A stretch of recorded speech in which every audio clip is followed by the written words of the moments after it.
Bom, pessoal, então a gente vai falar hoje sobre limpeza hospitalar, tá? Que é uma coisa tão importante quanto a questão da assistência, pois sem essa limpeza hospitalar a gente não mantém um ambiente salubre, né? Um ambiente salutar para que nossos pacientes possam receber as melhores condições de assistência e a gente possa trabalhar também, tá?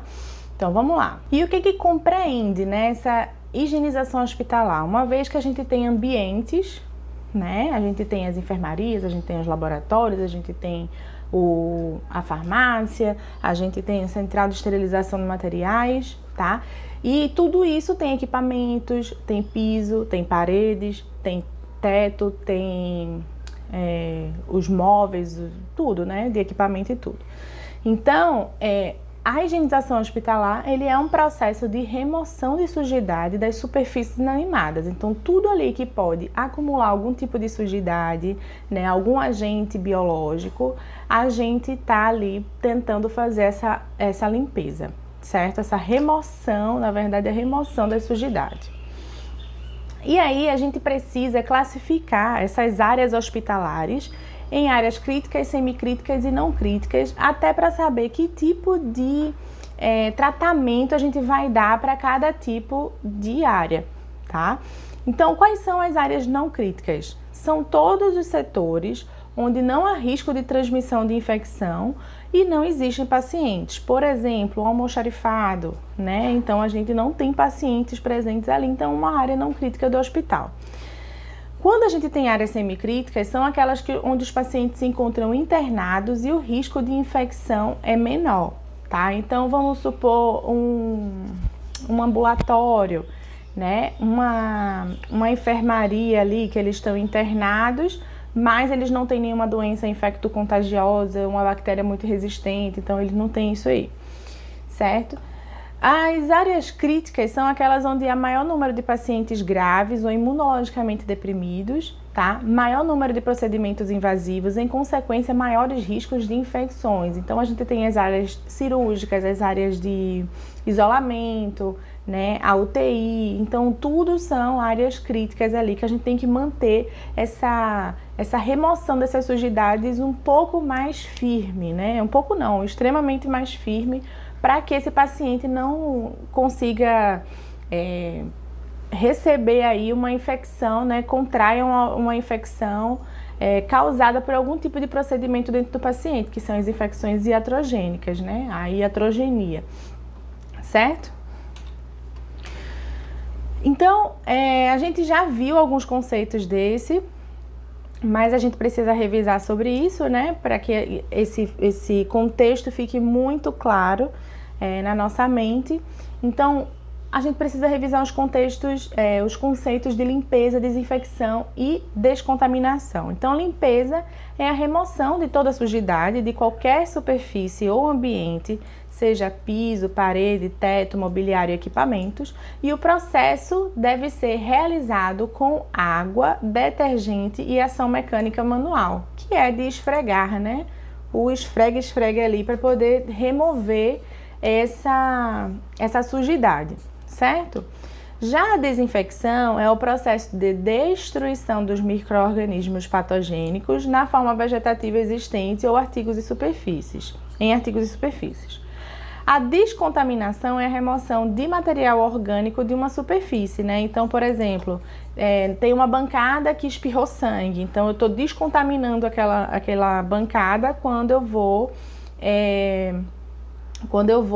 remover isso com um peróxido de hidrogênio, por exemplo, né? Já a desinfecção, eu preciso ali passar álcool 70, que não vai ser um processo de esterilização, certo?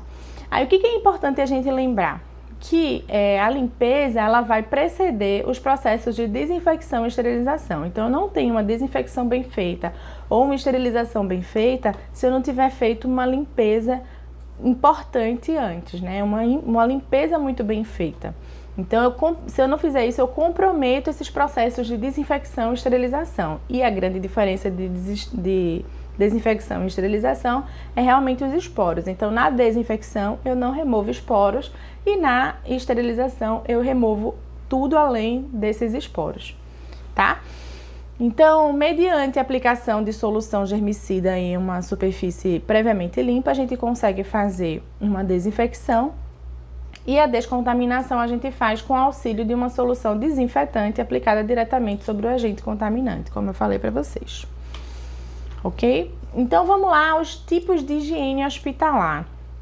Então, além dessas áreas críticas, desses tipos de processo de remoção de sujidades e agentes microbianos, a gente tem os tipos de higiene hospitalar, certo? Então, a higienização concorrente é uma limpeza e desinfecção realizada diariamente, né? Foco aqui no diariamente, que é quando o paciente vai se encontrar internado, incluindo pisos, instalações sanitárias, superfícies horizontais de equipamento imobiliário, esvaziamento e troca de recipientes, de resíduos de serviço de saúde, de roupas e a organização geral do ambiente. Então, a higienização concorrente ela é diariamente, certo? Mesmo com um paciente ali dentro.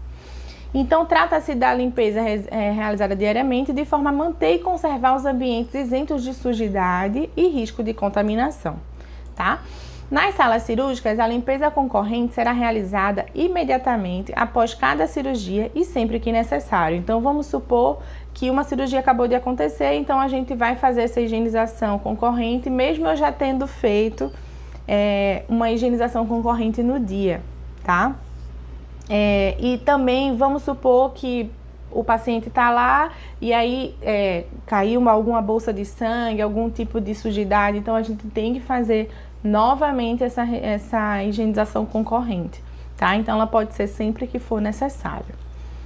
A higienização imediata ela é a limpeza e desinfecção realizada quando há presença de sujidades e ou matéria orgânica sempre que necessário, certo? Já a terminal, ela vai ser a limpeza e desinfecção que abrange pisos, paredes, equipamentos, mobiliários, inclusive mesas de exame, colchões, janelas, vidros, portas, grades de ar-condicionado, luminária, teto, em todas as superfícies internas e externas, certo? Em unidade de internação de pacientes, a limpeza terminal é realizada após a alta, a transferência, o óbito ou em períodos programados. Então, é uma higienização super completa, super mais intensa, tá? Para manter esse ambiente livre de qualquer tipo de sujidade. E nas salas cirúrgicas, a desinfecção terminal será realizada ao término da programação cirúrgica diária, ok? Produtos básicos, né, utilizados na higienização. A água, o detergente, o hipoclorito de sódio, né? Outras substâncias também que podem fazer parte desse processo de higienização é a glucoprotramina e a biguanidina polimérica mais o quaternário de amônio. Então, tem os usos específicos para isso, certo? A glucoprotamina, ela vai ser utilizada a diluição desse produto, ela é feita de forma automatizada no serviço de higienização. Então, eu coloquei aqui um equipamentozinho que normalmente é oferecido pela empresa terceirizada que tá fazendo a higienização ali, ou então pelo próprio representante do material, né, do produto. Então, ele vai disponibilizar esse diluidor para a gente, e aí a gente consegue colocar um recipiente novo, né, para receber essa diluição, o recipiente com produto concentrado e uma entrada de água, porque aí a gente consegue fazer essa diluição certinho de acordo com a calibragem desse equipamento aí, que ele é muito simples, não é nada não, é só um abrir e fechar de válvula, sendo que ele consegue manter essa concentração aí, ok, de acordo com o fabricante, tá? E após a diluição, o produto fica estável por X dias. Então, dependendo de cada produto, ele vai ter ali um momento de estabilidade e após isso eu preciso descartar, certo? Lembrando sempre que eu falo muito para vocês a respeito disso, que os produtos de uso hospitalar, eles são específicos para uso profissional, tá? Não pode ser o detergente Veja, não pode ser o desinfetante Veja, não pode ser o detergente Limpol, não pode ser essas coisas, tem que ser esses produtos, normalmente eles vêm com essa carinha aqui, tá? Eles vêm com a FISP, que é uma ficha de uso desse produto, que lá também tem informações de segurança, caso haja algum problema, né, de uso, né, bateu no olho, bateu na pele, o que é que eu faço, tá? São produtos registrados, são produtos testados, em onde a gente sabe o modo de uso correto, o tipo de concentração, tá? E principalmente essas questões de emergência que são importantes, ok? Agora vamos falar de boas práticas em higienização hospitalar. Boas práticas é um procedimento que existe em qualquer indústria de alimentos, por exemplo, qualquer tipo de indústria, na verdade, porque a gente vai ter práticas seguras para evitar causar um problema para a gente, causar um problema para o cliente, causar um problema para o consumidor, causar um problema para o próprio paciente, tá? Então, no hospital, que a gente lembra que eu falo para vocês sempre que o hospital também é uma empresa, né? E tem ali uma indústria de cura dentro também, certo? A gente precisa ter essas boas práticas muito bem instaladas. E isso é uma cultura de boas práticas que precisa ser implantada. Então, desde o dono do hospital até a pessoa com um cargo menor ali, né? Ela precisa seguir todas essas boas práticas para evitar uma contaminação, para evitar acabar com todo o trabalho do pessoal de serviços gerais, para não acabar com o trabalho do enfermeiro, do médico, nutricionista, fisioterapeuta, enfim, para não acabar com a cirurgia, né, e gerar contaminações. Então, assim, é uma cultura que precisa ser instalada, certo? Então, coisas importantes nessas boas práticas: sempre sinalizar o corredor, deixando um lado livre para a circulação de pessoas e com materiais organizados para evitar acidentes de trabalho. Então, tropeçar num corredor de hospital é muito fácil de acontecer, porque o piso normalmente é claro, é liso, tá? É um ambiente muito claro e isso pode também gerar algum tipo de confusão visual. E ele é escorregadio, né? Então qualquer tipo de goteira, qualquer material que se deixe ali pode gerar uma queda, principalmente por parte dos pacientes, tá? Mas não livra a gente profissional também de levar uma queda e ser um acidente de trabalho, ok? Lavar as mãos antes e após cada procedimento, inclusive quando realizado com auxílio de luvas, tá? A gente tem aí passado por um momento, né, de pandemia, onde a gente sabe a importância do procedimento de lavagem de mãos e as pessoas começaram a entender, não só a gente que está na universidade aprendendo sobre isso, não só os profissionais, mas as pessoas estão entendendo a importância desse procedimento, né? Antes de levar a mão à boca, antes de levar a mão ao olho, antes de manipular algum tipo de alimento, porque a gente pode gerar uma contaminação, né? Hoje com a Covid, né? Você fica com tudo isso mais claro, todo mundo falando na televisão todos os dias, mas é um procedimento que no hospital, principalmente, a gente precisa desse procedimento feito muito corretamente, com uma boa frequência, como eu falei para vocês. É cultura de boas práticas. Então, o seu técnico vai ver você fazendo isso com frequência, ele não vai minimizar esse procedimento e vai fazer também, tá? Que mais aqui? A luva, né, que eu queria falar para vocês sobre a luva. Quando a gente tá de luva, a gente tende a esquecer, né, desse procedimento aí. Então, assim, higienizar as mãos antes de calçar as luvas, mas lembrar que quando eu tô de luva, eu não posso ficar contaminando todos os locais, né? A luva, ela é para minha proteção, ótimo, mas eu não posso, só porque eu estou de luva, ficar contaminando todos os ambientes. Então, lembrar de tirar a luva quando não for ter contato com o paciente, quando for uma situação específica que não precisa estar utilizando luva, tá? Então, lembrar disso para evitar essa contaminação generalizada aí. E usar os equipamentos de proteção individual adequadamente. Então, a gente já falou bastante também sobre sobre equipamentos de proteção individual, né? E a importância de uso dele. Então, você não vai ser Caxias, nerd ou qualquer outra coisa do tipo porque está utilizando os equipamentos ideais. Você tem que lembrar que você saiu de casa para ir trabalhar e você não pode sofrer nenhum tipo de acidente em relação a esse trabalho, né? Porque pode gerar incapacidades. Se um produto químico concentrado bate no seu olho, você perde a visão, que é seu instrumento de trabalho. Se esse produto químico bate na sua mão e leva um pouco da sensibilidade, você não consegue fazer alguns tipos de procedimento, tá? Então, usa óculos, usa luva, usa o avental para não levar essa contaminação para sua roupa, para sua casa, onde tem idosos, onde tem criança, onde tem outra pessoa que está ali contando que você fez tudo seguro, né? Para não levar esse tipo de contaminação para casa. Então, é muito importante que a gente tenha esses cuidados, certo? Evitar ficar usando jaleco na rua para também não levar esse... Vamos imaginar que você está levando bactérias multiresistentes para um ambiente fora do hospital, gerando uma contaminação muito maior, tá?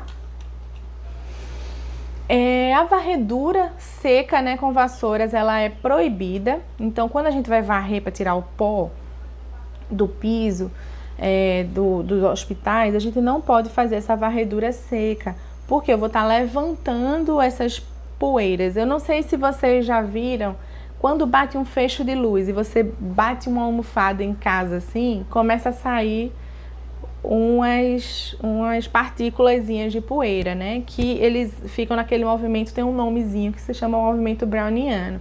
Então você começa a ver aquela poeirinha assim. Da mesma forma acontece no hospital. Então, o recomendado é fazer essa varredura com um mop, onde você vai deixar úmido e não vai levantar essa poeira, certo? Na higienização feita com água e detergente neutro, utiliza-se inicialmente o pano úmido para recolhimento desses resíduos, seguido de limpeza com água e detergente neutro, retirando toda a sujidade e o enxágue, tá? Então, para isso, a gente utiliza esses carrinhos aqui, que tem cores de baldes diferentes, para a gente saber qual é o que tem água pura e água com detergente, ou água quente e água fria, né? Porque a água quente ajuda a fazer uma remoção maior dessas sujidades, certo? E aí aqui eu coloquei um gibizinho, né? Que facilita aí falar para os nossos colegas da higienização, né? Explicar um pouco, fazer esse tipo de treinamento, porque a enfermagem também faz esse tipo de treinamento, tá? Então aqui, ó, tem mostrando o mop, como é que eu vou torcer para não ficar apertando ele, né, para escorrer o pano, né? Para não usar esse panozinho aqui, mas sim o tecido de algodão que vem no mop, né? Que é justamente esse aqui, ó. Ele parece um algodãozinho ali, ó. Parece uns cabelinhos ali. Então é muito legal o mop, utilizar o mop, né? Até porque é proibido fazer essa utilização de pano para fazer essa higienização mais correta, certo? Escorrer também dessa forma também tá errado. Então o correto é você sinalizar o local onde ele tá molhado, o piso, né? Utilizar o carrinho para fazer essa varredura úmida, certo? Sempre com os EPIs corretos, uma luvinha se for necessário, a depender do local, tá? E também tem o carro com 2 baldes, que aí a gente consegue botar água suja num balde azul e água com desinfetante no outro balde, né? Para conseguir fazer essa remoção aí, dependendo do tipo de área, o que for necessário, certo? Então aqui tá o modelinho para vocês em relação ao carrinho, né? Com 2 modelos aqui para utilizar os baldes, né? Então, nesse modelo A aqui, a gente tem baldes de cor diferente e um terceiro recipiente aqui na letra D, tá? Então, neste modelo aqui, a gente tem o carrinho de suporte, certo? O balde com água quente, que é aí o B. O balde com água quente e detergente, que é o C, tá? E o espremedor aqui, que é o D. Então, a gente puxa a alavancazinha, né? Tem até uma imagem aqui. A gente puxa essa alavancazinha, tá vendo aqui que tem um pontilhado, e ele empurra essa superfície aqui contra outra superfície e espreme esse pano, né? Esse algodãozinho aí do mop para conseguir tirar a maior quantidade de água, tá? Já no modelo 2, a gente tem aí o carrinho, mas aí a gente tem um balde de água quente aqui, um balde de água quente com detergente e o espremedor ele fica no meio, tá? Para cair um outro tipo de recipiente. Então, os dois baldes devem ter cores diferentes e um carrinho para o seu suporte. O balde deve conter água quente, detergente, e o outro balde deve ter só água quente. E o espremedor deve estar direcionado para o balde que contém apenas água quente, tá? Ou dentro ou do lado, ok?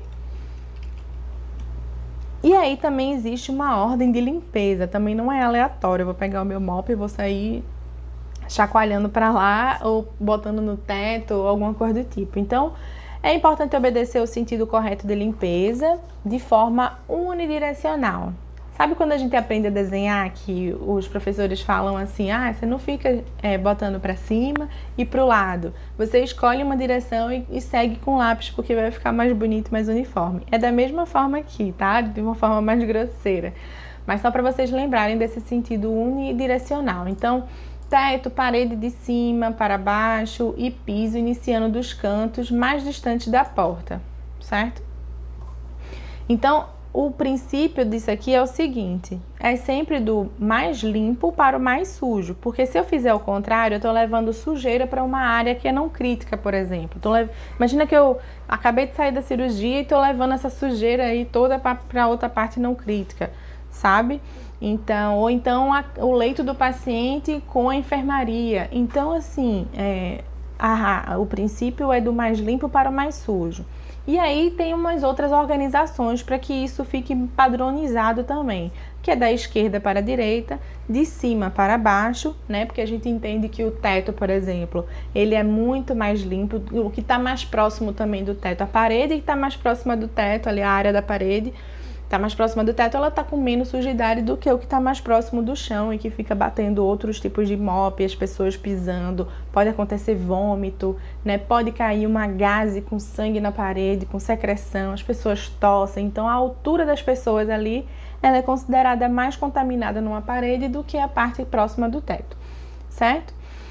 De cima para baixo, do distante para o mais próximo, tá?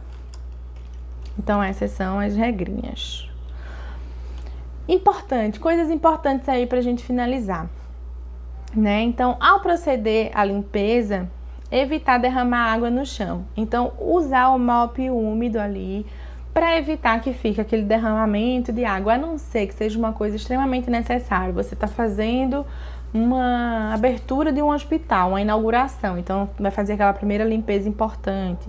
Tá? Então você joga água para tirar todo o resíduo de obra, todas essas coisas, vai abrir uma área nova no hospital, da mesma forma, tá? Ou então houve alguma coisa que derramou muito sangue, aconteceu alguma coisa assim nesse nível aí, ok. Mas normalmente derramar água no chão não, você usa o mop para poder fazer essa limpeza mais controlada, tá? Sempre usar panos e mops limpos, né? Esse pano aqui, no caso, não é para a questão do piso, é para a questão de superfícies mesmo, para limpar móveis, né? Alguma coisa desse tipo. Sempre usar mops diferenciados para enfermarias e banheiros, né? Então, você anota lá para poder evitar essa contaminação, lembra? Né? Que é do mais limpo para o mais sujo, para evitar ter essa confusão. Manter os equipamentos de limpeza limpos e secos, tá? Manter os panos e cabeleiras alvejadas, era essa palavra que eu queria, botei aqui, não lembrava dela, que eu tava chamando de pano de algodão toda hora, mas é a cabeleira ali do mop, tá? Alvejadas, né? Então você usa solução de hipoclorito, baldes e materiais de trabalhos limpos, então acabou o turno, deixa tudo limpo para começar o próximo turno. Certo? Nunca deixar panos e mops de limpeza imersos em soluções, pois pode diminuir a sua vida útil, porque aí ele vai desgastando, a gente tem que trocar com mais frequência.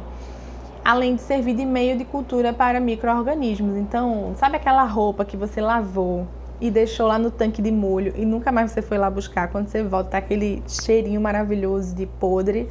Então, ali são bactérias que estão liberando aquele odor, né? Deixa uma cor que mancha a roupa, e vai formando aquele biofilme ali, junto com outros fungos também, porque a gente tem umidade, matéria orgânica, então a gente tem ali um alimento para esse fungo se desenvolver, tá?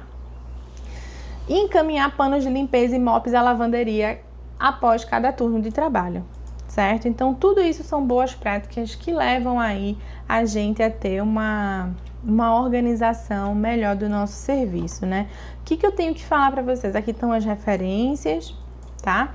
Eu tenho que falar para vocês que, assim, vocês precisam entender sobre limpeza hospitalar, não é porque vocês vão fazer essa limpeza concorrente, essa limpeza terminal, não é isso.